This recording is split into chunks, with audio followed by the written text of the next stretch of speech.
There are three things that are going on now to great extremes that have not existed since the 1930 to 45 period. And it's important to know those three things and then to understand them well.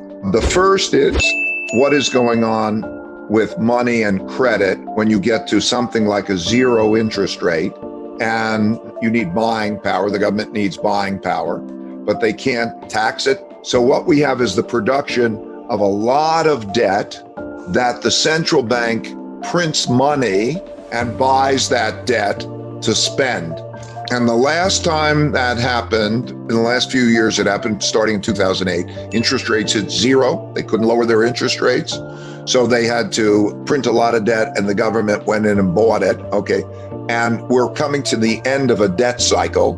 So this is a big thing, because where does the money come from and who will get what? The government will now determine that, and then they'll print it and it'll devalue money. Okay, and how money flows, a big deal. So that's number one. The second one are wealth and political gaps that are causing great conflicts. Throughout history, there's always been the main things that everybody's always fought over is money and power, particularly political power. So what we have is a situation when you have a large wealth gap and you have an economic downturn, particularly if you put a lot of debt having at the same time, you have a fight. I mean, that's been true through history. And it's reflected in the political gap. So the political gap it's classic political gap. Left, right, capitalist, socialist. Well, how do you distribute it? How are you going to deal with that? And that becomes the other, and how you fight. So that's the second of the two, this wealth political gap that's causing the conflict. And it's coming at a time where we don't have much money because we don't have a good financial position. We're printing and putting it out with made up money, meaning what happened, like COVID was such a good example. A lot of people and companies had falls in their income that would be ruinous. If checks didn't go out, we would have had a revolution. And so those checks and how do you save everything and so on. Okay, and it's not like the government had real money. So they made more debt and then the Federal Reserve printed it, the checks went out, which diminishes the value of money and so on and changes things. So then the third thing is the rise of a great power to challenge an existing great power. So the rise of China to challenge the United States. In all history, there are world orders. What that means are the dominant power. It's like in nature almost, the big bull or something. Anyway, there's the dominant power. And then what happens is in 1945, we entered the American world order. The United States won the war. And then in 1945, the winners of the world carved up the world. We had 80% of what was considered money at the time, gold, 80% of the world's money, essentially. We counted for half the world's economy. And the rules were set in the United States, basically. That's why the United Nations is in New York, the World Bank and the IMF are in Washington, D.C., because we began the American century. And then we are now at a time, we've never had another power challenge us in the same way. There was the Soviet Union, but they were always a fraction of the size economically, so couldn't compete on that same basis. They had nuclear weapons, but they didn't have the economic power and so on. But now we're dealing with China coming on as a power. I spent a lot of time in China over the last 36 years, by the way, and I admire how they're doing a lot of things. I mean, I know it's controversial to say that, but in terms of they're a power. Whoa, since I started going there, their average income has increased by 30 times. So they're a comparable power and they're also growing faster. And so that has an effect. So those three things are things that never happened in my lifetime before, but happened before in history, which led me to do the studies of what happened in history and the lessons I could gain.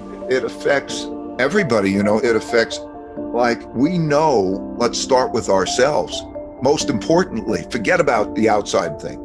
Can we be healthy and strong? And what do we need to do?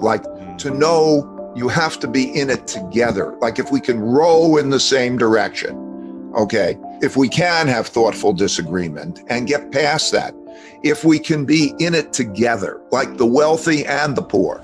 It sounds so difficult, But at the same time, if you read history and you see what happens when it's not, when you have a civil war, like we could be on the brink of a civil war. That sounds so crazy. But the truth is, in most countries, almost every century, there was a civil war or a revolution, some form of civil war or revolution. So it's almost inevitable that we're going to have something, okay? You either resolve it or you start fighting so badly that you really, once you cross a certain line, there's no coming back, because you do the damage, you demonize, and that person's such an enemy, or that class of people is such an enemy that the communication's gone and the fight. Well, you see this in politics today. In other words, is there a respect for the system and a mutual respect of trying to resolve these types of things? Or will they go to any lengths to win? Because a constitution or law will only carry you to so far, okay? There has to be an element of respect for it, right? If you think about, I want to distinguish, there's big differences in opportunities. So let's say, supposing you have two people of comparable opportunities, the marshmallow test is you take a kid and you say, okay, you can have one marshmallow now, or you could have two marshmallows in 15 minutes if you don't eat the first one. Once you start to realize that deferred gratification is going to make you better and so on, and you start to count how many days, weeks, months, or years can I live if I don't have money come in? And you start to focus in on that. That's the first step, okay? Like the marshmallow test. So I want to save. You got to start there. Then if you do that, you're necessarily going to go save in what? And then you'll start to get exposure, how these things are different. Okay, then you start to care. I'm going to have one of these and one of those, and you start to experience, and then you start to learn. And basically, that's what makes the difference. When it comes to the money, now at that moment that you don't want it, you have savings. That means I want savings. So the next thing inevitably that's going to come at you is, where do I put it? And then you get your choices, and then you experience it and you learn. I think first, calculate how many days, weeks, months, or years you can live on your saving. Because when you do that, you'll gain security. So look at how much you're spending and then say, how much do I need?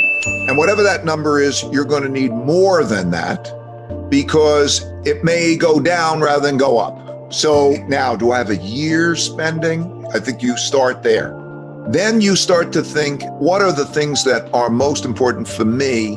And then you start with your business or your residence that have a symbiotic relationship and that you know well.